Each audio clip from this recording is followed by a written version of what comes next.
సాయంకాలం మీ మధ్య నుండి దేవుని వాక్యాన్ని పంచుకోవడానికి దేవుడు ఇచ్చిన ఈ అవకాశాన్ని బట్టి దేవునికి నేను స్తోత్రం చెల్లిస్తూ ఉన్నాను. హైదరాబాద్ పట్టణంలో ఒక ఇంగ్లీష్ సంఘాన్ని నడిపిస్తూ ఉన్నాను. నేను గత 7 సంవత్సరాలుగా ఐటీ సెక్టర్లో, హైటెక్ సిటీ దగ్గర ఐటీ సెక్టర్లో పనిచేస్తున్న వ్యక్తుల్ని రీచ్ అవుతూ వారి మధ్య సంఘాన్ని కడుతూ ఉన్నాం. గత 7 సంవత్సరాల నుంచి క్యాప్స్టోన్ చర్చ్ అని దేవుడు ఆ విజన్ని నాకు ఒకసారి ఒక లేబర్ క్యాంప్లో వాక్యం చెప్తూ ఉన్నప్పుడు ఇచ్చాను. ఆ విజన్ దుబాయ్లో ఒక యూత్ క్యాంప్లో మాట్లాడడానికి వెళ్ళాను. మాట్లాడేటప్పుడు నన్ను ఒక శుక్రవారం రోజు కొన్ని లేబర్ క్యాంప్స్ ఏరియాస్ తీసుకువెళ్ళాను. అక్కడ కన్స్ట్రక్షన్ సైట్ జరుగుతూ ఉన్నాయి. అప్పుడు ఆ పెద్ద బిల్డింగ్స్ అప్పుడు కడతా ఉన్నారు 2005 సంవత్సరంలో. అక్కడ మన ఆంధ్రప్రదేశ్ తెలుగు వారి యొక్క పరిస్థితి చాలా భయంకరంగా ఉందన్నమాట. ఒక కంటైనర్లో 70 మంది 80 మంది పడుకునే వాళ్ళు అక్కడే సంఘం అనమాట. అక్కడ వాక్యం చెప్తూ ఉన్నప్పుడు నా హృదయం చాలా ఒక రకమైన భారంతో నిండిపోయింది. తిరిగి వచ్చేటప్పుడు ఆలోచిస్తూ ఉన్నాం, ఎందుకు ఒక మన దేశం నుంచి ఇంకొక దేశానికి వెళ్ళి ఇన్ని కష్టాలు పడి అలాంటి దుర్భరమైన జీవితం జీవిస్తూ అంత కష్టంతో బతకాల్సిన అవసరం ఏంటి అని ఆలోచిస్తూ వచ్చానమాట. రిటర్న్లో ప్రార్థన చేస్తూ ఉన్నాను, దేవా ఇలాంటి స్థితిలో ఉన్న వ్యక్తుల గురించి ఏం చేయొచ్చు, ఏమైనా చేయగలమా అని ఆలోచిస్తూ ఉన్నప్పుడు దేవుడు, నా పరిశుద్ధాత్మ దేవుడు నా మనసులో పెట్టిన తలంపు, నువ్వు ఏదో ఒకటి చేయాలి. నేనేం చేయగలను దేవా, ఇంతమంది నేను ఆపలేను, వాళ్ళకి ఉద్యోగాలు ఇవ్వలేను, నేనైతే ఏమి చేయలేను కదా అని ఆలోచిస్తున్నప్పుడు ఒక ఆలోచన నా హృదయంలో పరిశుద్ధాత్మ దేవుడు పెట్టాడు. ఏంటంటే భారతదేశంలో ఉన్న వ్యక్తులు వేరే దేశాలకు వెళ్ళి కష్టాలు పడి కష్టంతో జీవించాల్సిన అవసరం ఎందుకు వస్తుందంటే, భారతదేశమే సరైన స్థితిలో లేదు కనుక, భారతదేశం యొక్క వ్యవస్థ సరైన స్థితిలో లేదు కనుక, చదువుకున్న వ్యక్తులు, మంచి ఉద్యోగాలు ఉన్న వ్యక్తులు భారతదేశానికి వేరే దేశాలకు వెళ్తున్నారు డబ్బు సంపాదించుకోవడానికి. కనుక దేశం బాగుపడట్లేదు కనుక దేశంలో ఉన్న ప్రజలు ఇబ్బంది పడుతున్నారు. తద్వారా దేశాన్ని, కుటుంబాన్ని వదిలేసి వేరే దేశాలకు వెళ్ళి చిన్న ఉద్యోగాలు చేసుకొని కష్టపడి జీవించాల్సి వస్తుంది అన్న ఆలోచన అప్పుడు పెట్టిన ఆలోచన అనమాట. అలాంటి ఎవరైతే చదువుకున్నారో, ఎవరైతే దేశాన్ని బాగు చేయగలిగే స్థితిలో ఉన్నారో అలాంటి వ్యక్తులను రీచ్ అయ్యి వారికి సువార్త ప్రకటించగలిగితే వారున్న స్థితిలో నుంచి వారున్న ఉద్యోగాన్ని ఉపయోగించుకొని సిస్టమ్ని ఎఫెక్ట్ చేయగలరు కదా, వ్యవస్థని ఎఫెక్ట్ చేయగలరు కదా. వారు వ్యవస్థని ఎఫెక్ట్ చేస్తూ ఉన్నప్పుడు దేశం బాగుపడుతుంది, దేశం బాగుపడితే ప్రజలు బాగుపడతారు. ఇది అన్నమాట ఆలోచన. అలాంటి వ్యక్తులను రీచ్ అవ్వడానికి ఒక సంఘం కట్టాలి అని ఆలోచించాను. ఊరినే ఏదో చర్చ స్టార్ట్ చేయాలి కదా అని కాదు, కానీ వచ్చేవాళ్ళు చదువుకున్న వ్యక్తులు, వచ్చేవాళ్ళు ఉద్యోగం చేసే వ్యక్తులు, దేశంలో ఉన్న రాజకీయ వ్యవస్థని కూడా కదిలించగలిగే స్థితిలో ఉన్న వ్యక్తులు అని ఆలోచిస్తూ వారిని మనసులో పెట్టుకొని ప్రారంభించాం 2007 సంవత్సరంలో. ఇప్పటికి 7 సంవత్సరాలు అయింది సంఘం ప్రారంభించి. అనేక మంది ఉద్యోగులు, అనేక మంది చదువుకున్న వ్యక్తులు, గవర్నమెంట్లో జాబ్ చేస్తున్న వ్యక్తులు, సిస్టమ్ని ఎఫెక్ట్ చేయగలిగే వ్యక్తులు తీసుకురావడం వల్లేసి దేవుడు సుమారు 400 మంది నుంచి 500 మంది వరకు మంచి ఉన్న స్థితిలో ఉన్న వ్యక్తులు అన్నట్టు ఉద్యోగాలు భారతదేశపు వ్యవస్థలో వీళ్ళని రీచ్ అవడం అవసరం. ఎందుకంటే వాళ్ళు ఎవరి కింద అయితే పనిచేస్తూ ఉన్నారో వారిని మార్చగలిగిన శక్తిమంతులు. భారతదేశం ఇలాంటి వాళ్ళ చేతిలోనే నడుస్తుంది, పొలిటీషియన్ చేతిలో నడవదు. ఎవరైతే బ్యూరోక్రసీలో ఉన్నారో వాళ్ళు భారతదేశాన్ని బాగు చేయగలిగారు. అలాంటి వాళ్ళు బాగుపడితే దేశం బాగుపడుతుంది. అలాంటి వాళ్ళలో క్రైస్తవ్యం ఉంటే దేశం బాగుపడుతుంది. అది ఐడియా. ఆ ఉద్దేశంతో స్టార్ట్ చేసాం చర్చ్. దేవుడు అలాంటి వారి మధ్య ఉపయోగించుకుంటున్నాడు. దాన్ని బట్టి దేవునికి స్తోత్రం. నాలాంటి వాడు నాకు పెద్ద చదువు లేకపోయినా సరే నాలంటే ఉపయోగించుకుని దేవుడు వాడుకోవడం అనేది దేవుని కృప కేవలం. కనుక దాన్ని బట్టి నేను దేవునికి స్తోత్రం చెల్లిస్తూ ఉన్నాను. ఈరోజు మీ మధ్య వాక్యం పంచుకోవడానికి దేవుడు ఇచ్చిన ఈ అవకాశాన్ని బట్టి కూడా దేవునికి నేను స్తోత్రం చెల్లిస్తూ ఉన్నాను. మత్తయి సువార్త 10వ అధ్యాయం నుంచి మీ మధ్య కొన్ని విషయాలు మీ మధ్య పంచుకోవాలని నేను ఆలోచిస్తూ ఉన్నాను. మత్తయి సువార్త 10వ అధ్యాయం 26వ వచనం నుంచి 31వ వచనం వరకు. కాబట్టి మీరు వారికి భయపడకుడి, మరుగైనదేదియు బయలుపరచబడకపోదు, రహస్యమైనదేదియు తెలియబడకపోదు. చీకటిలో నేను మీతో చెప్పునది మీరు వెలుగులో చెప్పుడి, చెవిలో మీకు చెప్పునది మేడల మీద ప్రకటించుడి. మరియు ఆత్మను చంపనేరక దేహమునే చంపు వారికి భయపడకుడి గాని, ఆత్మను దేహమును కూడా నరకములో నశింపజేయగల వానికి మిక్కిలి భయపడుడి. 2 పిచ్చుకలు కాసుకు అమ్మబడును గదా, అయినను మీ తండ్రి సెలవు లేక వాటిలో ఒకటైనను నేలను పడదు. మీ తల వెంట్రుకలన్నీ లెక్కింపబడి ఉన్నవి గనుక మీరు భయపడకుడి, మీరు అనేకమైన పిచ్చుకల కంటే శ్రేష్ఠుడు. మత్తయి సువార్త 10వ అధ్యాయం బిగినింగ్ లో మనం చూసినట్లయితే యేసు ప్రభు వారు తన 12 మంది శిష్యుల్ని పిలిచి వారికి నేను మీకు స్వస్థత చేయడానికి, దయ్యాలను వెళ్ళగొట్టడానికి మీ చేతికి అధికారం ఇస్తూ ఉన్నాను. ఇంతకాలం నుంచి నేను ఏ విధంగా పరిచయం చేస్తున్నానో మీరు చూశారు కదా. ఇప్పుడు మీరు ఏదైతే చూసారో, ఏదైతే విన్నారో, ఏదైతే నా ద్వారా మీరు నేర్చుకున్నారో ఇప్పుడు మీరు చేయండి అని బయటికి పంపించాడు. ఇది మొట్టమొదటిసారిగా సువార్త పరిచయం జరిగిన విషయం అన్నమాట. యేసు ప్రభు వారు సువార్త చేశారు. అప్పటి వరకు 1.5 సంవత్సరం గడిచిపోయింది యేసు ప్రభు వారి సువార్త పరిచయం మొదలై. ఈ 1.5 సంవత్సరంలో యేసు ప్రభు వారు అనేక మంది యేసు ప్రభు వారిని వెంబడించి మొదలేశారు. వాళ్ళందరూ శిష్యులే, యేసు ప్రభు వారి శిష్యులే. వీరిలో నుండి యేసు ప్రభు వారు 12 మందిని ఎంచుకున్నారు. 12 మందిని ఎంచుకొని వారిని అపోస్తులు అని వారి పేరు పెట్టుకొని వారిని తన క్లోజ్ సర్కిల్లో పెట్టుకున్నాడు అన్నమాట. వీళ్ళకి మ్యాంటల్ పాస్ చేయబోతున్నాడు, అంటే తన మినిస్ట్రీని వీళ్ళకి అప్పగించబోతున్నాడు కనుక వీరిని ఆ మినిస్ట్రీ ఎలా చేయాలో ఒక ప్రాక్టికల్ ఎక్స్పీరియన్స్ ఇవ్వడానికి అన్నట్టుగా మొట్టమొదటిసారిగా సువార్త పరిచర్యకి పంపించాడు. ఈ బైబిల్లో యేసు ప్రభు వారు కాకుండా వేరే వాళ్ళు చేసిన మొదటి పరిచర్య ఇది.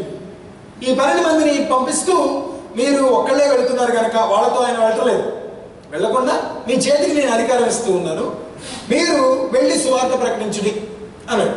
స్వస్థత చేయండి, రోగుల్ని బాగు చేయండి, దయ్యాలను వెళ్ళగొట్టండి అని చెప్పాడు అన్నమాట. మీరందరూ చూశారు కదా ఇంతకాలం నేను అలా చేశాను, ఇప్పుడు అలానే మీరు చేయండి అని చెప్తూ ఆ పరిచర్య ఎలా చేయాలో చెప్పుకుంటూ వెళ్ళాడు. ఆ మిగతా వచనాల్లో 10వ అధ్యాయం మిగతా వచనాల్లో పరిచర్యకు వెళ్ళినప్పుడు ఏమేమి తీసుకువెళ్ళాలి, ఏమేమి తీసుకువెళ్ళకూడదు, ఏ ఊరిలో వెళ్ళినప్పుడు ఏ విధంగా ప్రవర్తించాలి, వ్యక్తుల మధ్యలో మీరు ఎలా నడుచుకోవాలి, ఒకరు మిమ్మల్ని అంగీకరించినప్పుడు వారిని ఏ విధంగా ఆశీర్వదించాలి, మిమ్మల్ని తిరస్కరించి మిమ్మల్ని బయటకు వెళ్ళేసినప్పుడు వారి విషయంలో ఎలా డీల్ చేయాలి, ఇలాంటి కొన్ని విషయాలు యేసు ప్రభు వారు వారికి టీచ్ చేస్తూ వచ్చాడు. వస్తూ మధ్యలో సడన్ గా టాపిక్ మార్చి పరిచర్య జరుగుతూ ఉన్నప్పుడు ఎలాంటి అనుభవాలు ఎదురవుతాయో చెప్పుకుంటూ వెళ్ళారు. మళ్ళీ మీరు పరిచయం చేసేటప్పుడు మీరు క్రైస్తవులు కనుక, యేసు ప్రభు వారి నామంలో మీరు జీవిస్తూ ఉన్నారు కనుక, అందును బట్టి అంటే క్రీస్తు నామాన్ని బట్టి, క్రైస్తవ్యాన్ని బట్టి, మీకు దేవునికి మీకున్న సంబంధాన్ని బట్టి లోకం మిమ్మల్ని అసహించుకుంటుంది అన్నాడు. మొదటి మాట అదే, the world will start hating you because you are a Christian. నువ్వు క్రైస్తవుడు కనుక లోకానికి నువ్వు నచ్చవు అని చెప్పి లోకానికే కాదు మీ కుటుంబానికే నువ్వు నచ్చవు అన్నాడు. నెక్స్ట్, నీ తల్లిదండ్రులకి నువ్వు అంటే ఇష్టం ఉండదు, నీ తండ్రి నిన్ను చంపాలని చూస్తాడు, మీ సోదరుడు నిన్ను చంపాలని చూస్తాడు, మీ తల్లి నిన్ను చెరసాలలో బంధించాలని చూస్తుంది, నిన్ను చెరసాలకి అధికారులకి అప్పగిస్తారు అని చెప్పుకుంటూ వెళ్ళాడు యేసుప్రభు వారు.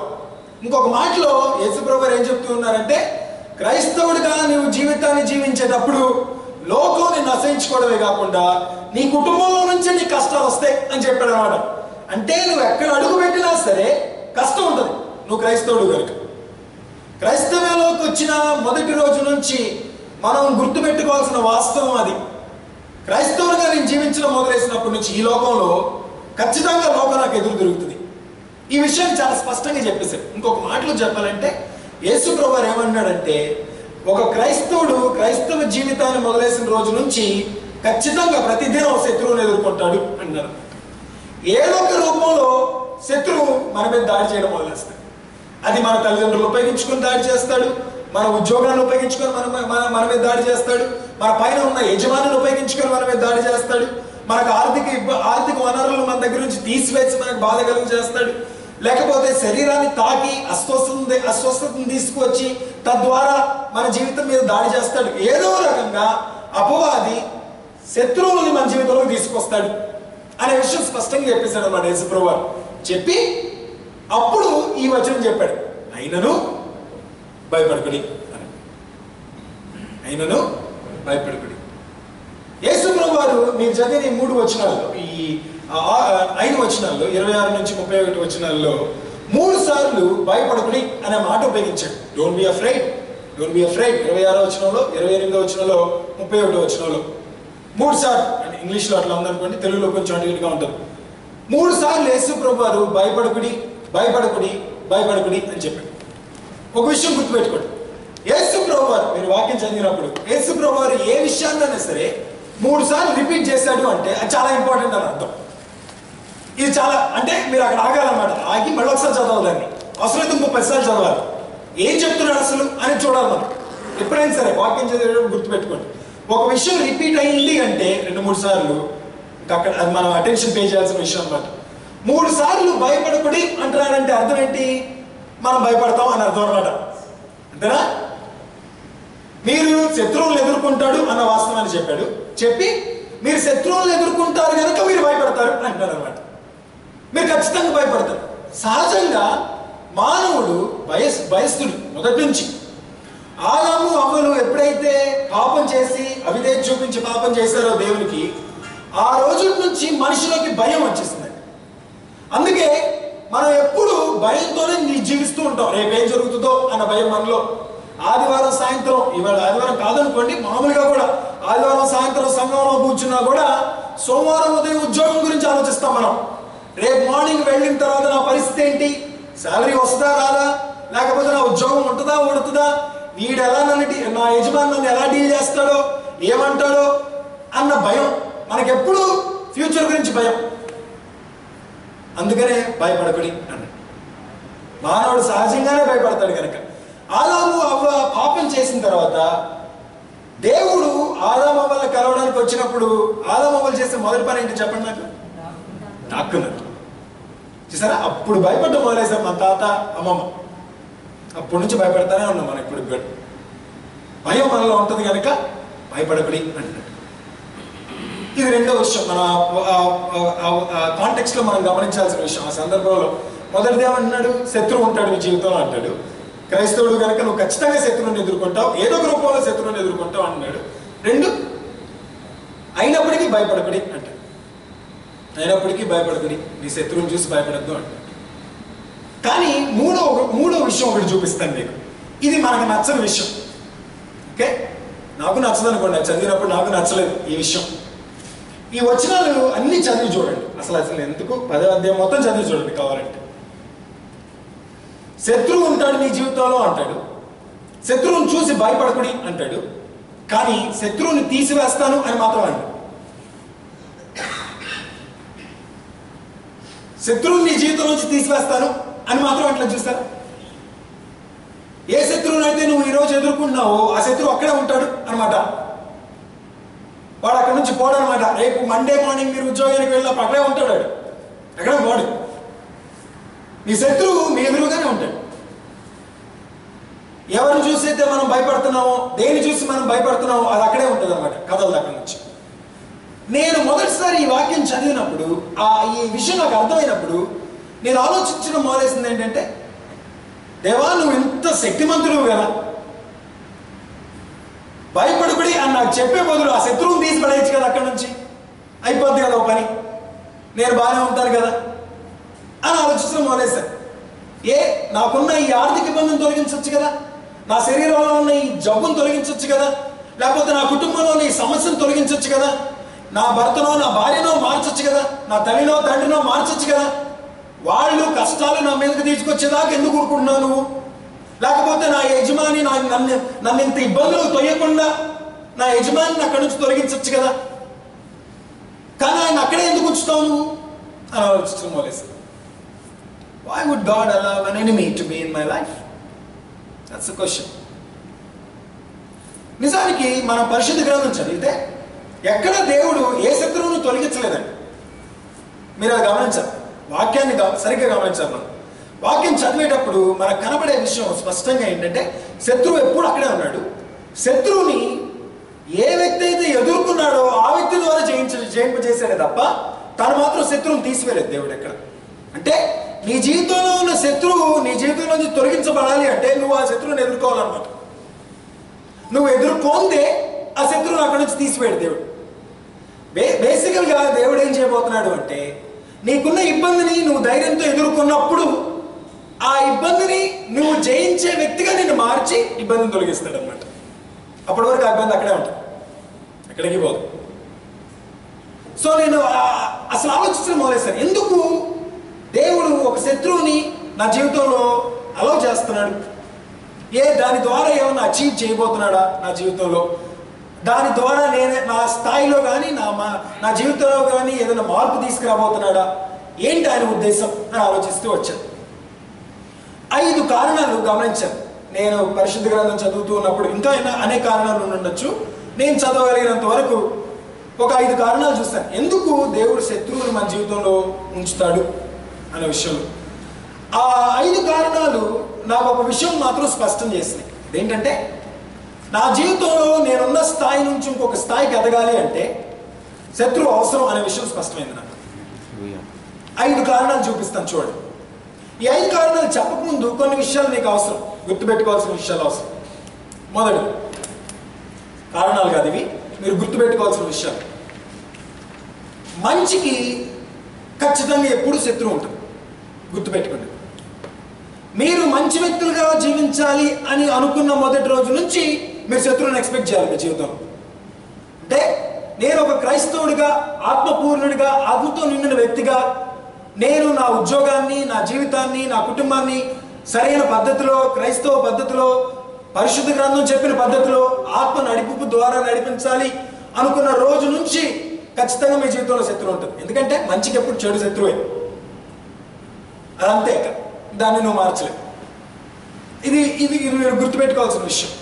మంచికి ఎప్పుడు చెడు శత్రువు ఉంటాడు ఎక్కడైనా సరే. ఇంకొక విషయం మీరు గుర్తుపెట్టుకోవాల్సిన ఇంకొక విషయం, శత్రువుని ఏ శత్రువునైతే నేను ఎదుర్కొని ఓడిస్తానో ఆ శత్రువుని బట్టి కానీ, లేదా ఏ శత్రువు అయితే నన్ను ఓడిస్తాడో ఆ శత్రువుని బట్టి కానీ నేను గుర్తింపబడతాను ఎప్పటికైనా. సంసోను అని అనుకోండి, మీకు ఎవరు గుర్తొస్తారు? దెలీలా గుర్తొస్తారు. దావీదు అని అనుకోండి, ఎవరు గుర్తొస్తారు? గొలియాతు గుర్తొస్తారు. సంసోను అంటే దెలీలా గుర్తొచ్చింది, చూస్తారా మీకు? అంటే దెలీలా సంసోను ఓడించింది కనుక దెలీలా గుర్తొచ్చింది మీకు. సంసోను దేనికి గుర్తింపబడ్డాడు? ఇప్పుడు ఎవరి చేతిలో అయితే ఓడిపోయాడో ఆ వ్యక్తిని బట్టి గుర్తించబడ్డాడు. కానీ దావీదు ఎవరినైతే ఓడించాడో ఆ వ్యక్తిని బట్టి గుర్తింపబడ్డాడు. మీ జీవితంలోనే అంతే. మీకు ఎవరైనా సరే మీ గురించి మాట్లాడుకునేటప్పుడు మీరు దేన్ని ఎదుర్కొని ఓడించారో దాన్ని బట్టి మీకు గుర్తింపు ఉంటుంది, లేదా ఎవరి చేతిలో అయితే ఓడిపోయారో దాన్ని బట్టి మీకు గుర్తింపు ఉంటుంది. ఏదో ఒకటి రెండిట్లో. ఇది మీరు గుర్తుపెట్టుకోవాల్సిన వాస్తవం. రెండోది ఇంకొక వాస్తవం అని చెప్తాను చూడండి. శత్రువుని పట్టించుకోకుండా ఉంటే శత్రువు వెళ్ళిపోవడం మీ జీవితంలో వచ్చి. అంటే నేను కళ్ళు మూసుకొని ఉంటాను, పోతాడు, ఎప్పుడప్పుడు పోతాడులే, లేకపోతే ప్రార్థన చేస్తాను, ఫాస్టింగ్ ఉండి పోతాడులే అంటే కుదరదు. శత్రువు అక్కడే ఉంటాడు. ఎందుకంటే శత్రువుని ఉంచడానికి కారణం ఉందని ముందే చెప్పాను నేను. కనుక ignoring N enemy does not remove N enemy from your life. శత్రువుని నేను పట్టించుకోకుండా ఉంటే, అసలు నేను దాని గురించి ఆలోచించకపోతే వెళ్ళిపోద్దేమో, ఆ ఇబ్బంది వెళ్ళిపోద్దేమో అనుకోవద్దు. ఇబ్బంది అక్కడే ఉంటుంది, ఎక్కడే పోదు. ఇంకా నీతో పాటు అది కూడా పెరుగుతూనే ఉంటుంది. నువ్వు ఎంత దూరం పోవాలనుకుంటే అంత దూరం నీతో వస్తుంది అనమాట ఆ ఇబ్బంది. అది ఏ రకంగానే సరే. కనుక పట్టించుకోకుండా ఉండడానికి కుదరదు, ఖచ్చితంగా ఎదుర్కోవాల్సిందే. అది నా పాయింట్. నా శత్రువుని నేను ఎదుర్కొని నిలబడాల్సిందే. ఇది మీరు గుర్తుపెట్టుకోవాల్సిన వాస్తవం. మీకు ఈ వాక్యం నచ్చకపోయినా పర్లేదు, ఇది వాక్యం, ఇంకా అంతమించి నేనేం చేయలేదు. మీరు తెలుసుకోవాల్సిన సత్యం. కనుకనే భయపడకడి అంటున్నాడు అనమాట. నువ్వు ఆ శత్రువుని ఇగ్నోర్ చేయలేవు, వదిలించుకోవడానికి, పట్టించుకోకుండా ఉండడానికి కుదరదు. ఖచ్చితంగా పట్టించుకోవాలి, ఎదుర్కోవాలి, ఓడించాల్సిందే. కనుక భయపడబడి అని మొదలైస్తాడు. So let's look at 5 reasons why God allows an enemy. మొదటి కారణం, శత్రువుని ఎందుకు మన జీవితంలో ఉంచుతాడంటే, శత్రువు మన జీవితంలో కదలింక తీసుకొచ్చే వ్యక్తి. మన శత్రువు ఎవరైనా సరే మనం ఉన్న స్థానంలో నుంచి ఇంకొక స్థానంలోకి మారటానికి కారణం అవుతాడు మన శత్రువు. మన జీవితంలో కదలికి తీసుకొస్తాడనమాట. శత్రువు లేకపోతే మనం ఉన్న స్థానంలోనే సెటిల్ అయిపోతాం. జాగ్రత్తగా వినండి. దేవునికి మన జీవితం పట్ల ఉన్న ఆలోచన నెరవేర్చకుండా మనం ఇప్పుడు ఎక్కడైతే సుఖంగా ఉన్నామో అక్కడ సెటిల్ అయిపోతాం కనుక శత్రువుని తీసుకొస్తాడు అన్నమాట దేవుడు. ఇశ్రాయేలీలు 400 సంవత్సరాల పాటు గోషాను అనే పట్టణంలో ఉండిపోయారు, ప్రాంతంలో ఉండిపోయారు, ఐగుప్తు దేశంలో. ఈ గోషానికి ఎప్పుడు వచ్చారు అంటే, యోసేపు ఫరో కింద ప్రధానమంత్రిగా పనిచేసేటప్పుడు ఆ ఫరోకి యోసేపు అంటే ఇష్టం కనుక యోసేపు తన కుటుంబాన్ని తీసుకొచ్చినప్పుడు, అంటే యాకోబుని, తన అన్నల్ని, వాళ్ళ పిల్లల్ని అందరిని పట్టుకొని వచ్చాడు ఐగుప్తు దేశానికి. తీసుకుని వచ్చినప్పుడు ఫరో ఏం చేశారంటే, యోసేపు అంటే ఇష్టం కనుక గోషాను అనే ప్రాంతాన్ని అప్పగించాడు యోసేపు టెక్నికల్గా ఐగుప్తు దేశాన్ని రక్షించిన వ్యక్తి కనుక ఆ కృతజ్ఞతతో ఈ గోషాన్ అనే స్థలం తీసుకోమన్నాడు. గోషాన్ అనే స్థలంలో ఎప్పుడు పంటలు పండుతాయి అన్నమాట. మంచినీరు ఎప్పుడు పుష్కలంగా లభించేది అక్కడ ఆ ప్రదేశంలో. అది ఎడారి అయినప్పటికీ ఆ స్థలంలో మాత్రం, గోషాన్ అనే స్థలంలో మాత్రం ఎప్పుడు ఫర్టిలిటీ ఉండేది, పంట బాగా పండేది అక్కడ. ఆ స్థలాన్ని స్పెసిఫిక్గా వీళ్ళకి అప్పగించాడు. ఎవరు? ఫరో. యోసేపు తను జీవించాడు, చనిపోయాడు. యోసేపు పిల్లలు జీవించారు, వాళ్ళు చనిపోయారు. అలా వాళ్ళ తర్వాత వచ్చిన జనరేషన్, వాళ్ళ తర్వాత వచ్చిన జనరేషన్, ఇలా 400 సంవత్సరాలు జరిగిపోయాయి. 400 సంవత్సరాలకి ఒక 12 మంది 30 మంది ఉన్న కుటుంబం కాస్త 6 లక్షలు అయిపోయారు. ఇప్పుడు 6 లక్షల మంది 400 సంవత్సరాల పాటు ఉన్న స్థలం ఇంకా ఆడదే కదా. ఇక ఆ లెక్క ప్రకారం 400 సంవత్సరాలు ఒక చోట ఉన్నామంటే అది నీళ్ళే. ఇక ఇంకెవడు మాట్లాడుతుంది కనుక సెటిల్ అయిపోయారు. ఇంకా గోషాను చాలా బాగుంది కనుక అక్కడ ఉండిపోయారు. కానీ గోషాను కాదు కదా దేవుడు అసలు వాగ్దానం చేసిన భూమి. దేవుడు వాగ్దానం చేసిన భూమి ఏంటండి? కానాను. మీరు మాట్లాడబోతే నిద్రపోతున్నారని అర్థం. నేను అడిగినప్పుడల్లా సమాధానం చెప్పకపోతే. గోషాను కాదు కదా దేవుడు ఇచ్చిన వాగ్దానం, కానాను దేశం కదా దేవుడు ఇచ్చిన వాగ్దానం. కనుక ఫరోను పట్టుకొచ్చాడు దేవుడు. కనుకే ఇజ్రాయేల్ అంటే ఇష్టపడని వ్యక్తి, యోసేపు అంటే ఎవరో తెలియని వ్యక్తి రాజయ్యాడు. ఇప్పుడు రాజయ్యి ఇజ్రాయేల్ మీదకి ఏం తీసుకొచ్చాడు? వీళ్ళెవరు అసలు? వీళ్ళు మా దేశస్తులు కాదు, వీళ్ళు ఏడకొచ్చి మా ల్యాండ్ ఆక్యుపై చేస్తున్నారు ఏంటి అని చెప్పి ఏం చేయడం మొదలెస్తాడు? కష్టపెట్టడం మొదలెస్తాడు. దాసత్వాన్ని తీసుకొచ్చాడు వాళ్ళ మీదకి. ఎప్పుడైతే ఫరో హస్తం వారి మీదకి బలంగా పడిందో అప్పటి నుంచి ఇజ్రాయేలీలు ఎవరికి మొరటం మొదలెస్తారు? మరి ఇప్పుడు దేవా నువ్వు మాకు వాగ్దానం చేసావు. ఏం వాగ్దానం చేసావు? కానాను దేశం వాగ్దానం చేసావు. ఇక్కడ ఉంచావంటే మమ్మల్ని అక్కడ తీసుకెళ్ళారు. మరి అప్పుడు దాకా గుర్తులేదు దేవుడు. ఎప్పుడు దాకా? కష్టం వచ్చే వరకు. అందుకు కష్టం అవసరం అనమాట నీ జీవితంలో. ఎందుకు? అప్పుడు గుర్తొస్తాడు దేవుడు. అప్పుడు దేవుడు ఇచ్చిన వాగ్దానం గుర్తొస్తాయి. అరే సింగపూర్ కాదు కదా అసలు నన్ను ఇక్కడ ఉంచుతానంది, వేరే చోట కదా నా వాగ్దాన దేశం. నేనున్న ఉద్యోగం కాదు కదా అనమాట, వేరే ఉద్యోగం అనమాట. అసలు దేవుడు యాక్చువల్గా నాకు ఇచ్చిన వాగ్దానం ఇది కాదనమాట, నేను ఉండాల్సింది అనే విషయం అప్పుడు జ్ఞాపకం వస్తుంది కనుక. అందుకు దేవుడు ఒక్కోసారి శత్రువుని పట్టుకొస్తాడు. అందరికీ ఈ విషయం అప్లై అవ్వదండి, కొంతమందికే చెప్తున్నాను అది. ఒక్కొక్కసారి ఫరో అవసరం మనకి.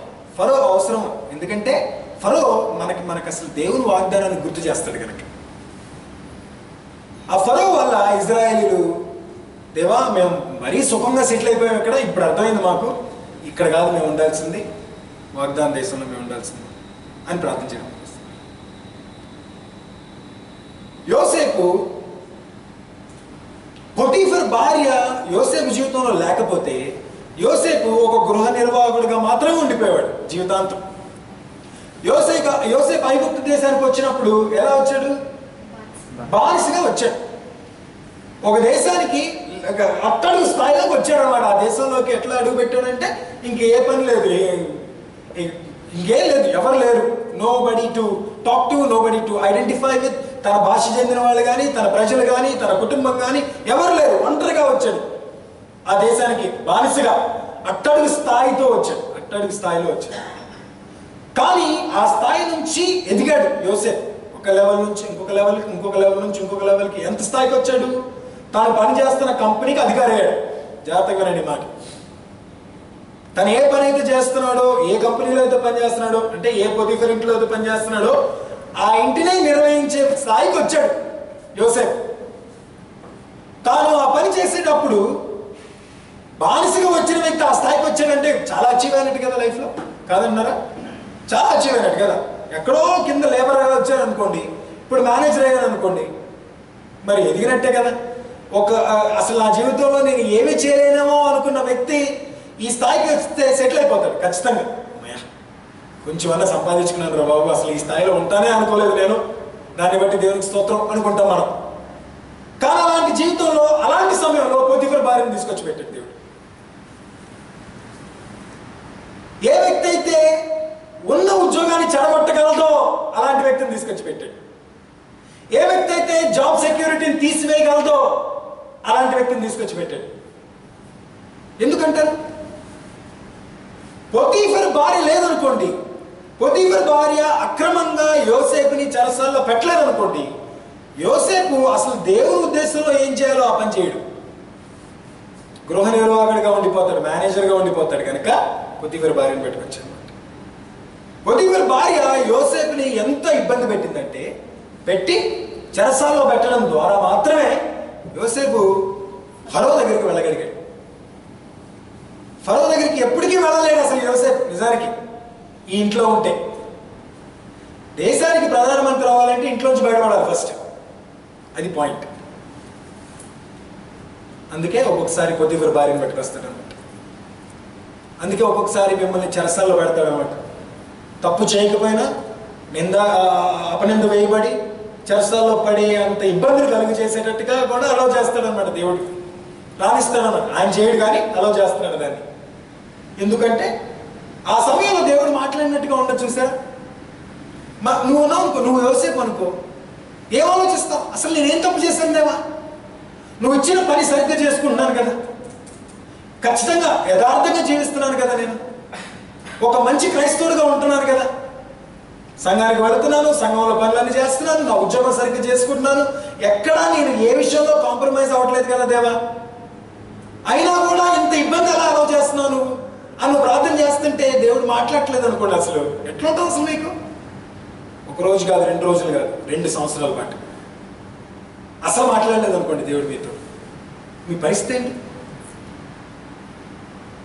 యోసేపు పరిస్థితి అదే. 2 సంవత్సరాల పాటు ఏం జరుగుతుందో తెలియదు యోసేపుకి. ఎందుకు చెరసాలలో నేను ఉన్నానో తెలియదు, కానీ ఉన్నాడు.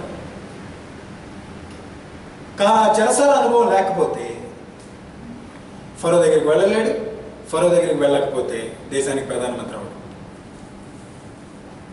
అందుకు ఒక్కోసారి చెరసాల అవసరం అన్నమాట. Did you get the point? మన జీవితంలో ఉన్న స్థితిలో నుంచి నెక్స్ట్ స్థితిలోకి వెళ్ళాలంటే శత్రువు అవసరం. శత్రువు మనల్ని నాశనం చేయడానికే వస్తాడు, కాదంటలేదు అందులో. కానీ దేవుడు దాన్ని ఉపయోగించుకొని నువ్వు ఉన్న స్థానం నుంచి 2వ స్థానానికి నెట్టేస్తాడు అన్నమాట. అది దేవుని కృప. ఇది మొదటి కారణం ఏంటంటే, మన జీవితంలో ఉన్న స్థితి నుంచి 2వ స్థితికి తీసుకువెళ్ళడానికి శత్రువుని ఎలా చేస్తాడు అన్నది. రెండోది, శత్రువు మనకున్న తలాంతుని, నిజమైన తలాంతుని బయటికి తీసుకొచ్చుతాడు కనుక శత్రువు అవసరం మనకి. ఇది రెండోది. An enemy brings out your true ability. నీలో నిజమైన తలాంతు ఉందండి. మనందరం, ఏ వ్యక్తి కూడా ఈ భూలోకంలోకి ఓర్నే రాలేదండి. ఇక్కడున్న ప్రతి వ్యక్తి పట్ల దేవునికి ఒక ఆలోచన ఉంది. నువ్వు అసలు పుట్టడమే ఆయన ఆలోచనతో పుట్టావు భూలోకం.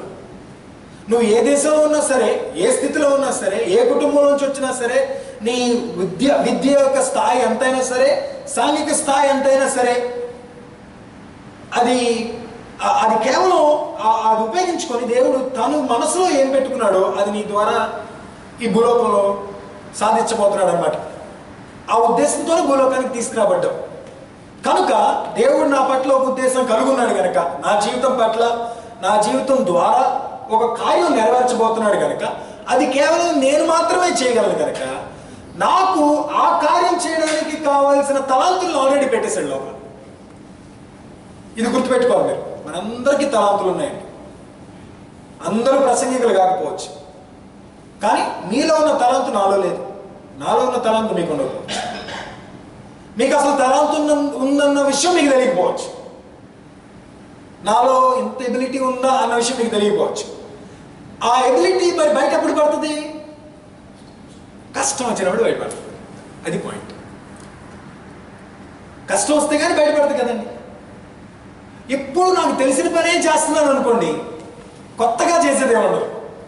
కానీ ఎప్పుడైతే ఇబ్బందులకు తొయ్యబడతానో, ఏమి చేయాలో పాలుపోదో, నాకు నేనున్న రిసోర్సెస్ అన్ని ఉపయోగించుకున్న తర్వాత కూడా ఇప్పుడు ఏం చేయాలి నేను అన్న స్థితిలో ఉంటారు చూసారా, అప్పుడు ఉన్న స్థితిలో నుంచి డిఫరెంట్గా ఆలోచించడం మొదలేస్తారు మీరు. దీన్ని thinking out of the box అంటారు. అంటే నేనున్న బాక్స్లో నుంచి బయటకు ఆలోచిస్తాను అన్నమాట. ఇప్పుడు అప్పటిదాకా నాకు తెలిసిన విషయాల్లో నాకు తెలిసిన వనరులనే ఉపయోగించుకుంటాను తప్ప ఇంకా అంతకుమించి ఎక్కువ ఆలోచించను.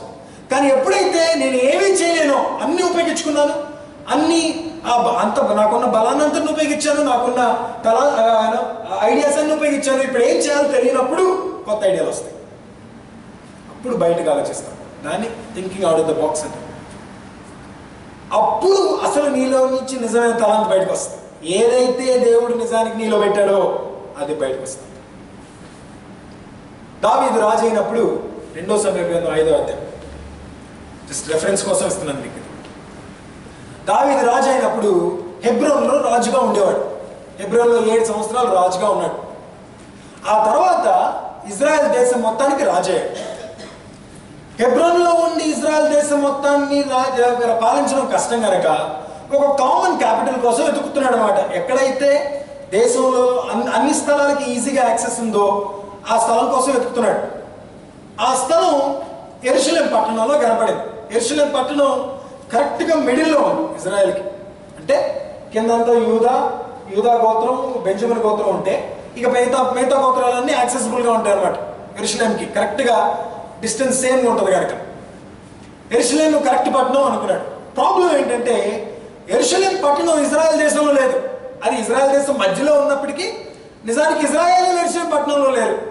యెబూసీయులు అనే వేరే దేశస్తులు ఉండేవాళ్ళు అందులో.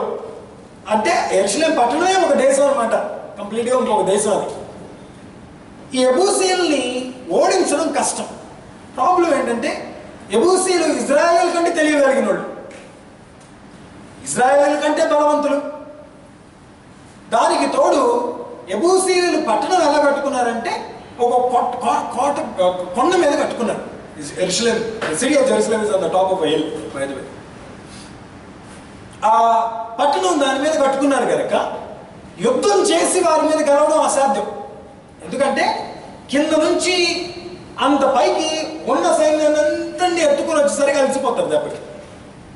అంత పైకి వచ్చిన తర్వాత ఆ పట్టణం భయంకరమైన గట్టి కోట గోడ చేత కట్టబడింది. గట్టిగా కట్టబడిన కోట గోడ అనమాట. ఇక దాన్ని పగలగొట్టి లోపలికి వెళ్ళటం అసాధ్యం, అలసిపోయి ఉంటారు. ఆ టైంలో దీన్ని పగలగొట్టడం ఇంకా అసలు సాధ్యం కాదు. ఈ పట్టణం మొత్తానికి ఒకే ఒక ద్వారం ఉండేది. ఇప్పుడు కోట గోడ పగలగొట్టలేరు కనుక ద్వారం ద్వారా మాత్రమే వెళ్ళాలి. ద్వారం పగలగొట్టచ్చు, కానీ ద్వారం మరీ చిన్నది కదా. మరి ఇప్పుడు ఇంత పెద్ద సైన్యం అంత సన్నటి దాంట్లోంచి వస్తుంటే పైనుంచి తారేసేయచ్చు, మరుగుతున్న నూనె వేయచ్చు, బాణాలు వేయచ్చు, ఈజీ టార్గెట్ కదా. సిట్టింగ్ దక్క సూసైడ్ మిషన్ అంటారు దాన్ని. ఇక్కడ ఇంకా అక్కడ పోయినట్టు చచ్చిపోయినట్టే, ఇంకా అంతమంది చేయగలిగిందే లేదు. సో ఇప్పుడు దావీదు తన సైన్యాన్ని తీసుకొని యెరూషలేం పట్టణానికి వచ్చాడు. ఏం చేయాలో తెలియదు. ఇప్పుడు కోట కూడా పగలగొట్టలేంది, అసాధ్యమైంది. అప్పట్లో ఆ కోట కూడా 60 అడుగులు వెడల్పు ఉండేదంటండి. జస్ట్ 60 అడుగులు వెడల్పు, 100 అడుగులు ఎత్తు, 60 అడుగులు వెడల్పు.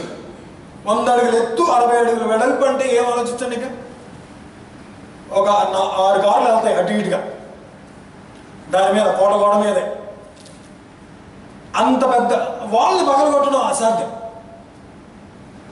డోర్ దగ్గరికి వెళ్ళామా అవి కాదు, చచ్చిపోయినట్టే. తన సైన్యాన్ని కుదరదు పంపించడం, ఇక్కడ పగలగొట్టడానికి లేదు. ఒక్కొక్కసారి మన జీవితంలో ఇబ్బందులు అలా ఉంటాయండి, ఇంకేమి చేయలేదు దాన్ని. కొంతమందిని చూసి మనం వీడికి అసలు బాగుపడ్డరా బాబు అని అనుకున్నారు ఎప్పుడన్నా? ఏం చేయలేదురా బాబు, ఏం చేసినా సరే వీడు ఇంతే, వాడి కోసం ఉపవాసం ఉండి ప్రార్థన చేయని, వాడికి ఎన్నిసార్లు చెప్పని ఇంతే, వీడు మారడు, ఈ పరిస్థితి మారదు, నాకు ఇంకంతే అని అనుకొని వదిలేసిన విషయాలు చాలా మంది ఉంటాయి మన జీవితంలో కదండి. అలాంటి స్థితి అనమాట అది. ఇక నేను దీన్ని ఇంప్రెగ్నబుల్ సిచ్యువేషన్ అంటాం దాన్ని. మనం we cannot break that, it is nothing we can do about. అది దావీదు పరిస్థితి ఆ సమయంలో. అక్కడ ఆ టైంలో దావీదు అన్నీ అయిపోయినాయి కనుక చేతిలో out of the box think చేయడం మొదలేసాడు.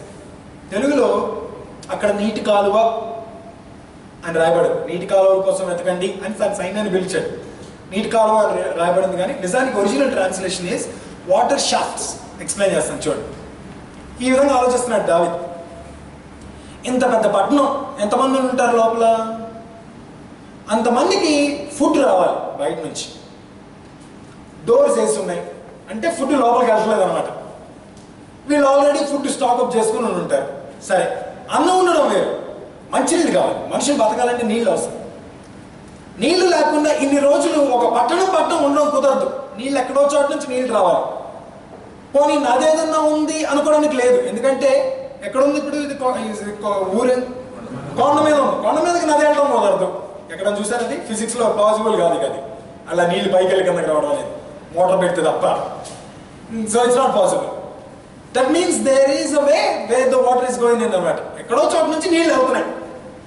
వీళ్ళు ఏదో చోట నీటి గొట్టాల ద్వారా నీళ్ళు సప్లై చేసుకుంటున్నారు వీళ్ళు లోపలికి, లేకపోతే బతకడం కష్టం మనిషి, ఇంతమంది మనిషి. సో వెంటనే తన సైన్యాన్ని చూసి ఏమన్నాడంటే, నీటి గొట్టాలు ఎక్కడున్నాయి వెతకండి అన్నాడు. వెతికి నీటి గొట్టాల్లోకి దూరేసి అందులో నుంచి ఊర్లోకి ప్రవేశించమని చెప్పాడు. వెళ్ళి మీరు తలుపు తెరవండి క్వైట్గా, నేను లోపలికి వచ్చేస్తాను. ఒక్కడిని చంపకుండా, తన సైన్యంలో ఒక్కడు చావకుండా కోటగోడని మొత్తాన్ని స్వాధీనం చేసేస్తుంది యెరూషలేము పట్టణాన్ని. అది thinking out of the box అంటే. సార్ మామూలు పద్ధతిలో వెళ్ళుంటే అసలు జరిగేది కదా అది, కానీ బాక్స్ బయట ఆలోచిస్తున్నాం వేసాడు కనుక అది రావాలి అంటే కష్టం ఎదురవ్వాల్సిందే. లేకపోతే ఆలోచించావు కదా నువ్వు, అసలు నేను అలా ఆలోచించగలనా అన్న విషయం నీకు అప్పుడే తెలుసు. కనుక శత్రువు అవసరం. ఎందుకు దేవుడు శత్రువుని అలా చేస్తాడు? ఇది రెండోది. మూడో కారణం, మొదటిది ఏమన్నాను? శత్రువు నా స్థానాన్ని పెంచుతాడు కనుక, ఒక స్థానం నుంచి ఇంకో స్థానానికి తీసుకొస్తాడు కనుక శత్రువు అవసరం. రెండు, నాలో ఉన్న బలాన్ని బయటకు తీస్తాడు కనుక, నాలో ఉన్న తలాంతుని బయటకు తీస్తాడు కనుక శత్రువు అవసరం. మూడు, నాలో ఉన్న బలహీనతను బయటకు తీస్తాడు కనుక శత్రువు అవసరం. ఇందాక బలాన్ని బయటకు తీస్తాడు అన్నాను. మూడో విషయం ఏంటంటే శత్రువు మన బలహీనత కూడా బయట పెడతాడు. శత్రువు అసలు మనసులో ఉందే నిన్ను నాశనం చేయాలని కదా. శత్రువు వచ్చేదే అందుకు, నిన్ను దేవుని దగ్గర నుంచి, దేవుని ప్రణాళిక నుంచి నేను దూరం చేయాలి కనుక శత్రువు తన కుయుక్తులతో ప్రణాళికలతో నీ మీదకి దాడి చేస్తాడు. నీవు దేవుని నమ్మకుండా దూరంగా వెళ్ళాలని, నీ కుటుంబాన్ని వదిలేసి దూరంగా వెళ్ళిపోవాలని, నిన్ను అలాంటి ఇబ్బందులకు గురి చేసి అసలు దేవుని చిత్తం నీ జీవితంలో నెరవేర్చకుండా చేయాలి అన్న ఉద్దేశంతోనే శత్రువు పన్నాగాలు వన్నుతాడు. అందువల్లే నీ జీవితంలోకి అన్ని ఇబ్బందులు తీసుకొస్తాడు అన్నమాట. అలా తీసుకొచ్చినప్పుడు ఒకసారి నీ జీవితంలో ఉన్న బలహీనతలు బయటపడతాడు. ఏ ఏరియాస్లో నువ్వు బలహీనంగా ఉన్నావో అవి బయటపడిపోతాయి. తద్వారా నీవు అసహనానికి గురయ్యి, అవమానానికి గురయ్యి దేవుని దగ్గర నుంచి దూరం అవ్వాలి అనేది శత్రువు ఉద్దేశం. అందువల్ల అలాంటి ఇబ్బందులు తీసుకొస్తాడు. కానీ దేవుడు అది ఎందుకు అలౌ చేస్తాడంటే, నీవు నీ బలహీనతలు గుర్తించి దాంట్లో బలపడతావని దేవుడు అలౌ చేస్తాడు. ఒక్కోసారి అందుకు అవసరం మనకి శత్రువు రావడం వల్ల మాత్రమే నేను నాలో ప్రాబ్లం ఉందన్న విషయం నాకు అర్థం అవుతుంది. యోసేపు తన అన్నలు తనను కొట్టి గోతులో పడేయందే యోసేపుకు తనలో ఉన్న సమస్య అర్థమయ్యేది కాదు. యోసేపు నిజానికి యోసేపు కథ చదివినప్పుడు మనం చాలా నీట్గా ఉంటుంది. యోసేపు స్టోరీ ఎక్కడ ప్రాబ్లం ఉంటుంది మనకి. కానీ మొదటి భాగం అంటే గోతిలో పడక ముందు వరకు యోసేపులో చిన్న ప్రాబ్లం ఉంది. అదేంటంటే గర్వం. యోసేపుకి గర్వంతో ప్రాబ్లం, యాటిట్యూడ్ ప్రాబ్లం అన్నమాట. అప్పటికే యవనస్తుడు, మంచి తలాంతులు కలిగిన వాడు. తన తలాంత ఏంటో తనకు తెలుసు. ఏంటది?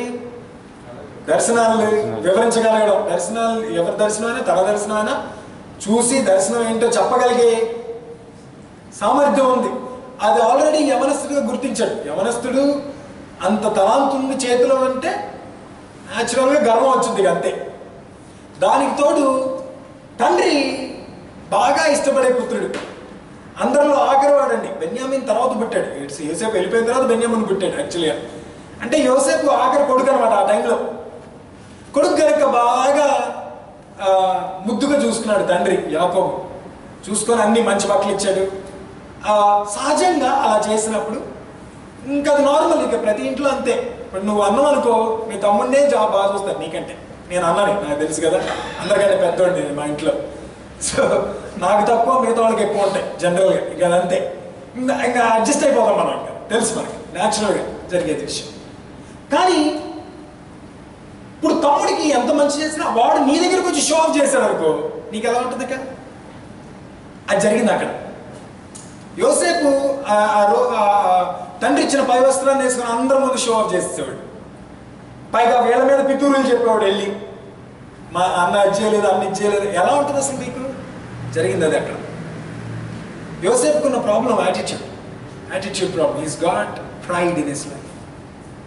అందుకు అన్నలు ఆగ్రహాలకు గురై చంపేంత ఆగ్రహం వచ్చేసింది వాళ్ళకి, చంపేంత కోపం వచ్చింది. తమ్ముడు కనుక గోతులో పడేసి వదిలేశారు. గోతులో పడితే కానీ యోసేపుకి అర్థం కాదు. ఆ తర్వాత ఏం జరిగిందో మనకు తెలియదు. అక్కడి నుంచి ఐగుప్తుకి వెళ్ళే వరకు మనకి ఏం తెలియదు కదా. గోతులో నుంచి తీసారు, ఐగుప్తుకి బానిసగా వదిలేశారు. నేను ఆలోచిస్తాను ఎప్పుడు ఈ ప్రాసెస్ జరిగేటప్పుడు, అంటే గోతుల నుంచి తీసి ఐగుప్తుకి వెళ్ళే లోపల ట్రాన్స్ఫర్మేషన్ జరిగిపోయింది అనమాట యోసేపు. అందుకే ఐగుప్తులో డిఫరెంట్ యోసేపుని చూస్తాం మనం. ఐగుప్తులో నుంచి కింద స్థాయిలో కష్టపడి పనిచేసి పైకి వచ్చే వ్యక్తిని చూస్తాం మనం. అంటే అది గుర్తించాడు అనమాట, నాలో బలహీనత ఉంది, దీన్ని సెట్ చేసుకోవాలి నేను. ఇది మూడో రీజన్ దేవుడు మన జీవితంలో శత్రువులు ఎలా చేయడం. 4, శత్రువు మన జీవితంలో ఎందుకు వస్తాడంటే మన జీవితంలో ఐక్యత తీసుకురావడానికి శత్రువు వస్తాడు. నీకు తెలియని స్నేహితుడిని నీ జీవితంలో నీ శత్రువు తీసుకొస్తాడు, ఇంకెవరు కాదు. గుర్తుపెట్టుకోండి ఒకటి, కష్టం వచ్చినప్పుడే సరైన మిత్రుడు నీ జీవితంలోకి వస్తాడు. కష్టం రానంత వరకు ఉండే మిత్రులు వేరు, కష్టంలో ఎవరు ఏమి చేయలేని స్థితిలో ఉన్నప్పుడు వచ్చే మిత్రుడు వేరు. ఆ మిత్రుడు అవసరం నీకు. ఆ మిత్రుడు నీ జీవితంలో నీ యోనతాను అనమాట. ఆ యోనతాను నీ కష్టం వస్తే కానీ రాడు.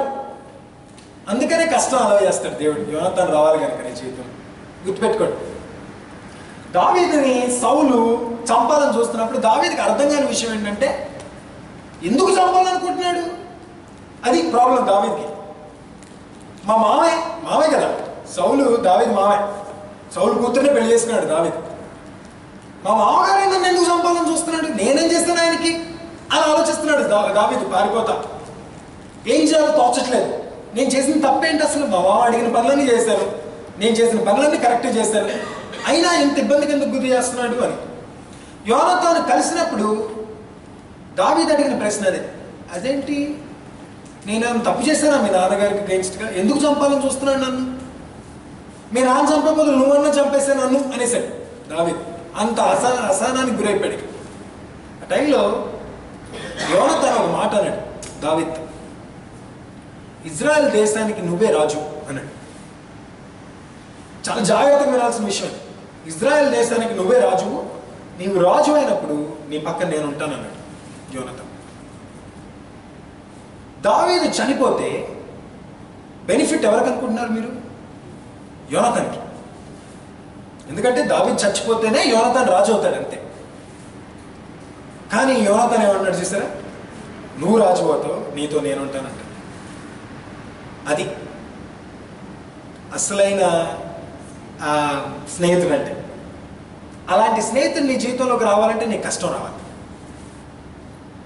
ఇప్పుడు నీవు అలాంటి కష్టంలో ఉన్నావు అనుకోండి, మీ మామగారే నేను సంపాదన చూస్తున్నారు అనుకోండి, ప్రస్తుతానికి ఇప్పుడు యోనాతాను కోసం చూడాలన్నట్టు అటు ఇటుగా ఎక్కడో చోట ఉంటాడు యోనాతాను ఇప్పుడు రెడీగా. దేవుడు ఆల్రెడీ యోనాతాన్ని తీసుకొచ్చి పెట్టి ఉంటాడు. యోనాతాను మన జీవితంలో ఐక్యత తీసుకొస్తాడు, సరైన స్నేహాన్ని మన జీవితంలోకి తీసుకొస్తాడు. అలాంటి వ్యక్తి మనకు అవసరం. అలాంటి స్నేహితుల్ని మన చుట్టూ పెట్టాలి కనుక దేవుడు ఒక్కొక్కసారి కష్టాలను అలౌ చేస్తాడు. మీరు కష్టంలో ఉన్నప్పుడు మీకు అందరికంటే ఎక్కువ సహాయపడేది మీ సంఘంలో ఉన్న మీ స్నేహితులే. అసలు సహవాసంగా ఎందుకు కూడుకోమంటున్నాడు అనుకుంటున్నారు మీరు బైబిల్లో? మీరు సహవాసంగా కూడుకున్నట్టు మానకుడి అన్నాడు హెబ్రీయుల్లో. కొంతమంది కొన్నిసార్లు నాకు చర్చ అవసరం లేదు, చర్చిలో చాలా పాలిటిక్స్, నాకు అదొద్దు ఇదొద్దు, నేనే క్రైస్తవులుగా ఉంటాను అన్న యాటిట్యూడ్తో ఉంటారు. ఒంటరిగా ఉండడం కుదరదు. అది మొదటిసారి చెప్పేశాడు దేవుడు. ఆదికాండం 1-2 అధ్యాయంలోనే చెప్పేశాడు ఒంటరిగా ఉండడం కుదరదు మానవుడని. వివాహ విషయంలోనే కాదండి, అసలు మానవుడు ఒంటరిగా ఉండడం అసాధ్యం.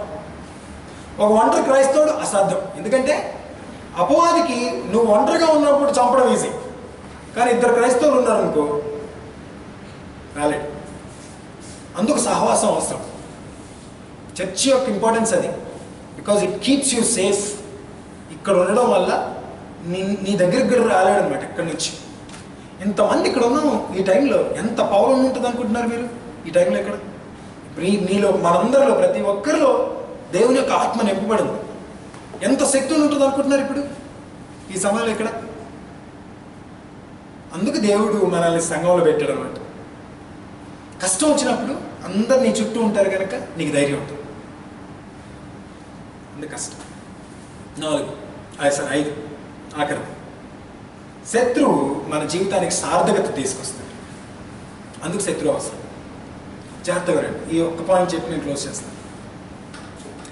శత్రువు ఎందుకు అవసరం అంటే, మనం మన జీవితంలో సక్సెస్ అనుభవించడం వేరు. అంటే నేను ఉద్యోగంలో డబ్బు సంపాదించుకోవడం వేరు, ఉద్యోగంలో ఉన్న స్థితిలో నుంచి ఇంకో స్థితిలోకి వెళ్ళడం వేరు, అడుక్కునేవాడిగా వచ్చి ధనవంతుడిగా తిరిగి వెళ్ళటం వేరు. దీని అంతటిని సక్సెస్ అంటాం మనం, విజయం సాధించిన వ్యక్తి అన్నట్టుగా అనిపిస్తాం. ఒక మంచి క్రైస్తవుడిగా నేను అనేకమైన విషయాలు చేయొచ్చు, కానీ సార్థకత్వం తెచ్చుకోవడం వేరు. అంటే నేను చచ్చిపోయిన 100 సంవత్సరాలకి ఎవడో ఒకటి నా గురించి మాట్లాడుకుంటే నేను సార్థకత్వం పొందినట్టు అని అర్థం.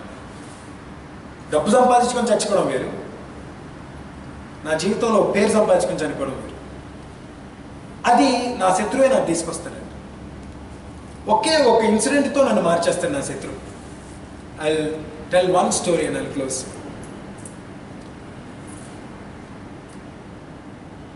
న్యాయాధిపతుల గ్రంథం 3వ అధ్యాయం 30వ వచనం. ఒకే ఒక వచనం ఒక వ్యక్తి గురించి రాయబడింది పరిశుద్ధ గ్రంథం మొత్తంలో. షమ్గారు అనే వ్యక్తి గురించి. షమ్గారు ఒక న్యాయాధిపతి. షమ్గారు గురించి రాయబడిన విషయం ఏంటంటే, మునుగోలు కర్ర తీసుకుని 600 మంది ఫిలిస్తీన్లని హతమార్చను అని రాయబడింది అంతే. మునుగోలు కర్ర అంటే ఏంటి? వ్యవసాయంలో వాడతాం మనం మునుగోలు కర్ర. బేసికలీ ఎద్దుల్ని నాగలికి కదా వాడేది. ఎంత ఉంటుంది మునుగోలు కర్ర? 600 మందిని దాంతో ఎలా చంపుకుంటాడు అసలు? ఆలోచించండి. ఇప్పుడు ఒక వ్యక్తి 600 మందిని ఎదుర్కొని నిలబడటం అసాధ్యం. 10 మంది నీ మీద పడ్డారంటే చచ్చిపోయావు. అలాంటిది ఒక 600 మంది నీ మీదకి వస్తుంటే నీ పరిస్థితి ఏంటి అసలు? పరిగెత్తుకుని నీ మీదకి వస్తున్నారు అనుకోండి 600 మంది. ఈ టైంలో సౌండ్ ఎంత భయంకరంగా ఉంటుంది ఆలోచించండి. పెద్దగా అరుచుకుంటూ వస్తే నీకు అక్కడే గుండా దెబ్బకి. అంత పెద్ద ఉపద్రవం నీ మీదకి వచ్చేటప్పుడు నీ పరిస్థితి ఏంటి? టెక్నికల్గా అంత భయం నీ మీదకి వస్తున్నాడు, పారిపోవాలి. కానీ ఈ వ్యక్తి ఈ 600 మందిని ఎదుర్కొని మునుగోలు కర్రతో చంపాడంటండి. ఇంకా అసలు జరిగే పనేనా అసలు అది? కానీ 600 మందిని మునుగోలు కర్రతో చంపగలిగాడు అంటే అసలు ఫస్ట్ ఏం చేసినట్టు ఆ వ్యక్తి? ఈ 600 మందిని ఎదుర్కొన్నాడు అనమాట. పారిపోకుండా వెనక్కి తిరిగి నిలబడ్డాడు వాళ్ళ ముందు. ఎలా చంపాడు అంటే దేవుని ఆత్మ. ఇక దానికి మనమేం చేయలేం. దేవుని ఆత్మ అతని మీద అంత బలంగా వచ్చి ఉంటుంది. 600 మందిని చంపగలిగే అంత బలం వచ్చి ఉంటుంది ఆ సెకండ్లో. కానీ అసలు ఆత్మ రావటానికి కారణం భయపడకుండా నిలబడటం. అందుకు భయపడబడి అంటున్నాడు అన్నమాట. ఇప్పుడు అర్థమైందా? 3 సార్లు ఎందుకు అన్నాడంటే, నువ్వు పారిపోతే కుదరదు, నా పొద్దురా బాబు అని అడిగితే కుదరదు, తిరిగి నిలబడాలి ఎదురుగా. ఏ ఇబ్బంది అయితే నేను కుంగదీస్తుందో ఆ ఇబ్బందికి ఎదురు నిలబడాలి ధైర్యంగా. అప్పుడు నిన్ను వాడుకోగలడు దేవుడు. అప్పుడు మాత్రమే నీ జీవితంలో విజయాన్ని తీసుకురాగలడు, సార్థకత్వాన్ని తీసుకురాగలడు. ఒక్క రోజులో శ్యామ్ గారు వ్యవసాయకుడు అంటాడు, అందుకే చేతిలో మునుగోలు కర్రలు ఉన్నాడు. ఒక వ్యవసాయం చేసే రైతు 3000-4000 సంవత్సరాల తర్వాత కూడా మాట్లాడుకునే స్థాయికి ఎదిగిపోయాడండి ఒక్క పనితో. 3000-4000 సంవత్సరాల తర్వాత మనం ఇప్పుడు కూర్చొని మాట్లాడుకుంటున్నాం శ్యామ్ గారి గురించి. నీ గురించి ఎవరైనా మాట్లాడుకుంటాడా? 50 సంవత్సరాల తర్వాత ఇంకేం లాభం? ఎంత డబ్బు సంపాదించుకుని కదా. కరెక్ట్ అని నేను అన్నామంటే ఆలోచించండి ఇప్పుడు కరెక్ట్గా. ఏ లాభం? డబ్బు సంపాదించుకొని తింటారు, పడతారు, చేస్తారు. కానీ శత్రువు నీకు సార్థకత తీసుకొస్తాడు. అందుకు అవసరం వాడు. 600 మంది అవసరం అన్నమాట నీకు. 600 మంది నీ మీద పట్టడం అవసరం. వాళ్ళని నువ్వు ఎదుర్కొని నిలబడిన రోజున నీ గురించి మాట్లాడుకుంటావు. ఎదుర్కోవడానికి భయపడద్దు అంటున్నాడు. ఎందుకంటే ఎదుర్కొన్నప్పుడు నేను ఉంటాను నీ పక్కన. అది పాయింట్ అక్కడ. ఆ ప్రామిస్లో యేసుప్రభువు చెప్తున్న ఒకే ఒక విషయం అండి, నువ్వు ఎదుర్కో చాలు, నీ పక్కన నేను ఉన్నాను అంటున్నాడు. 3 సార్లు మాట అంటానికి కారణం అదే. ఒక్క పుచ్చుకు కూడా పడదు అంటున్నాడు. చూసారా? నీ తల మీద ఎన్ని వెంట్రుకలు ఉన్నాయో తండ్రికి తెలుసు అంట. అంటే అర్థం ఏంటి? వెంట్రుక పడదని అర్థం. తండ్రికి తెలియకుండా ఏమీ జరగదు. అంటే నేను నీ పక్కన ఉన్నాను ఆయన, నీకు ఏమీ జరగదు, నేనున్నాను కదా, వెనక్కి తిరిగి చాలు అన్నాడు. కనుక మీ జీవితంలో ఈ సమయంలో ఎలాంటి ఇబ్బంది ఉన్నా సరే ధైర్యంగా ఎదుర్కోవడానికి ధైర్యం చేయండి చాలంటే. మిగతా పని జరిగిపోతుంది. కానీ జరగాలంటే మీరు ఎదుర్కోవాలి. ఈరోజు ఒక మాటతో ప్రార్థన చేసి పొంగిద్దు. కానీ మన ప్రార్థన వెరైటీగా చేద్దాం ఈరోజు. ఏం ప్రార్థన చేద్దామంటే, దేవా నా శత్రువుని బట్టి నీకు వందనాలు దేవా అని ప్రార్థన. ఎప్పుడు శత్రువుని తీసేయి దేవా, నాకున్న జబ్బుని తీసేయా, నాకున్న ఇబ్బందిని తీసేయా అని ప్రార్థన చేస్తున్నాం కదా. కానీ ఆ ఇబ్బంది వల్ల మనకు ఎంత లాభమో ఇప్పుడు అర్థమవుతుంది కనుక, దీన్ని బట్టి నీకు వందనాలు దేవా అని ప్రార్థన చేద్దాం. అలాంటి ప్రార్థనలో శక్తి ఉంటుంది. మీరు ఆలోచించండి, అసలు అలా చేయడం ద్వారా ఎంత ధైర్యం చూపిస్తున్నారో మీరు, ఎంత కమిట్మెంట్ చూపిస్తున్నారో తండ్రి వైపు. కనుక అలాంటి ప్రార్థన చేయడానికి సాహసం చేద్దాం ఈరోజు. దేవా నా శత్రువుని బట్టి నీకు వందనాలు. నేను ఇప్పుడు శత్రువు ఇన్నిసార్లు అన్నప్పుడు మీ శత్రువు ఎవరు మీ కళ్ళ ముందు ఆడేసి ఉంటాడు ఆల్రెడీ. వాడిని గుర్తు చేసుకొని ఆ పేరు పెట్టి, దేవా ఆ వ్యక్తిని బట్టి నీకు వందనాలు దేవా, ఆ ఇబ్బందిని బట్టి నీకు వందనాలు దేవా, ఆ వ్యాధిని బట్టి నీకు వందనాలు దేవా. వ్యాధి ఉండడం వల్ల నాకు సంతోషమే లేదు, ఓకే, కానీ దాని ద్వారా దేవుడు ఏదో గొప్ప కార్యం చేయబోతున్నాడు కనుక దేవునికి వందనాలు. అలా ప్రార్థన చేద్దాం ఈరోజు. సరేనా? It's close our eyes. ఒక నిమిషం పాటు కళ్ళు మూసుకొని ఎవరంతటి వారు దేన్ని బట్టి మీరు ఇబ్బంది పడుతున్నారో అది గుర్తు చేసుకోండి. ఒక నిమిషం త్వరగా ఎవరంతటి వారు ఏ స్థితి మిమ్మల్ని బాగా కృంగదీస్తుందో అది గుర్తు చేసుకోండి. ఏ వ్యక్తి మీకు బాగా కష్టాన్ని కలుగు చేస్తున్నాడో ఆ వ్యక్తిని గుర్తు చేసుకోండి. ఆ వ్యక్తిని బట్టి దేవానికి స్తోత్రం దేవా ప్రార్థించండి. నోరు తెరిచారన్నమాట అన్నట్టు. ఇంకా అది డైరెక్ట్గా వర్షిప్ చేసినట్టు అనమాట ఆయన్ని. మనం దేవా ఈ వ్యక్తిని బట్టి, ఈ స్థితిని బట్టి, ఈ ఇబ్బందిని బట్టి నీకు వందనాలు దేవా. దీని ద్వారా నువ్వు నా జీవితంలో చేయబోతున్న కార్యాన్ని బట్టి నీకు వందనాలు ప్రభా. నా స్థానాన్ని, నా స్థాయిని నువ్వు హెచ్చించబోతున్నందుకు నీకు వందనాలు దేవా. నేనున్న స్థితిలో నుంచి ప్రభా నన్ను ఇంకొక స్థితిలోకి తీసుకెడుతున్నందుకు దాన్ని బట్టి నీకు వందనాలు ప్రభా. ఈ ఇబ్బంది వల్ల నాలో నిజమైన తలాంతు బయటపడబోతుంది, దాన్ని బట్టి నీకు వందనాలు ప్రభా. ఈ ఇబ్బంది వల్ల మాత్రమే నాలో ఉన్న బలహీనత బయటపడబోతుంది కనుక దాన్ని బట్టి నీకు వందనాలు ప్రభా. ఈ ఇబ్బంది ద్వారా మాత్రమే సరైన యోనాతాను నా జీవితంలోకి రాబోతున్నాడు కనుక దాన్ని బట్టి నీకు వందనాలు ప్రభా. ఈ ఇబ్బంది ద్వారా మాత్రమే, ఈ ఇబ్బందిని నేను జయించినప్పుడు మాత్రమే నా జీవితానికి సార్థకత రాబోతుంది కనుక దాన్ని బట్టి నీకు వందనాలు ప్రభా అని ప్రార్థించాను. ఎవరంతటి వారు ఒక్క నిమిషం త్వరగా. Thank you Jesus, thank you Jesus. ఈ సాయంకాలాన్ని బట్టి నీకు వందనాలు ప్రభా. నీ నీ నీ వాక్యం బలమైనది, దాన్ని బట్టి నీకు వందనాలు ప్రభా. ఈరోజు నీవు మాతో మాట్లాడిన విధానాన్ని బట్టి నీకు వందనాలు చెల్లిస్తూ ఉన్నాం. మాకు చెప్పబడిన ప్రతి మాటను బట్టి నీకు వందనాలు ప్రభా. వాక్యం జీవాన్ని ఇచ్చేదై ఉంది. దాన్ని బట్టి నీకు వందనాలు ప్రభా. సత్తువు లేని ఎముకల్లో సత్తువు తీసుకురాగలిగే శక్తి వాక్యంలో ఉంది. దాన్ని బట్టి నీకు వందనాలు ప్రభా. ఏ హృదయం అయితే బలహీనపడి నీ మీద ఆశ వదిలేసుకుందో అలాంటి హృదయానికి బలాన్ని ఇచ్చి ప్రభా, ఆశని తిరిగి రేకెత్తించే బలం నీ వాక్యంలో ఉంది. దాన్ని బట్టి నీకు వందనాలు ప్రభా. అలాంటి వాక్యం మాతో, ఆ ఉపదేశం మాతో చేసినందుకు నీకు వందనాలు ప్రభా. మా శత్రువుని బట్టి నీకు స్తోత్రం చెల్లిస్తూ ఉన్నాం ప్రభా. ఈరోజు ఎవరెవరైతే ఈ సమయంలో తమ శత్రువులను బట్టి నీకు స్తుతి చెల్లిస్తూ ఉన్నారో వారు ఆ స్తుతి చెల్లించడం ద్వారా, తమ శత్రువుని ఎదుర్కోవడానికి ధైర్యం చేయబోవడం ద్వారా వారి జీవితంలో జరగవలసిన అద్భుతాన్ని చేయమని ప్రార్థిస్తూ ఉన్నాను ప్రభా. నీవు ఎంత శక్తిమంతుడివో, నీవు వారి జీవితం పట్ల ఎలాంటి పట్టు కలిగి ఉన్నావో అన్న విషయాన్ని వారికి అర్థమయ్యేటట్టుగా ప్రభా, వారు తమ శత్రువుని ఎదుర్కోవడానికి ధైర్యం చేసినప్పుడు వారికి స్పష్టంగా చూపించమని ప్రార్థిస్తూ ఉన్నాను. ఎలాంటి ఇబ్బంది అయినా సరే, ఎలాంటి శత్రువు అయినా సరే యేసు నామములో మేము జయించగలం అన్న విషయం మాకు తెలుసు ప్రభా. కాబట్టి నీకు వందనాలు చెల్లిస్తూ ఉన్నాం. ఆ శత్రువు వల్ల మాత్రమే మా జీవితంలో మా స్థితి బాగుపడబోతుంది కనుక నీకు స్తోత్రం చెల్లిస్తూ ఉన్నాం ప్రభా. అలాంటి ఇబ్బంది, అలాంటి సమస్య, అలాంటి వ్యాధి, అలాంటి వ్యక్తి ఏది ఎదురైనా సరే ఇప్పటి నుంచి మేము ధైర్యంగా ఎదుర్కోగలిగే దృక్పథం మాకు దయచేయమని ప్రార్థిస్తూ ఉన్నాను. అలాంటి దృక్పథాన్ని దయచేసి తద్వారా గొప్ప విజయం సాధించి తద్వారా మా జీవితంలో ఒక సార్థకత తెచ్చుకోగలిగే వ్యక్తులుగా మమ్మల్ని తీర్చిదిద్దమని ప్రార్థిస్తూ యేసు నామమున అడిగి వేడుకొంచున్నాను తండ్రి. ఆమేన్.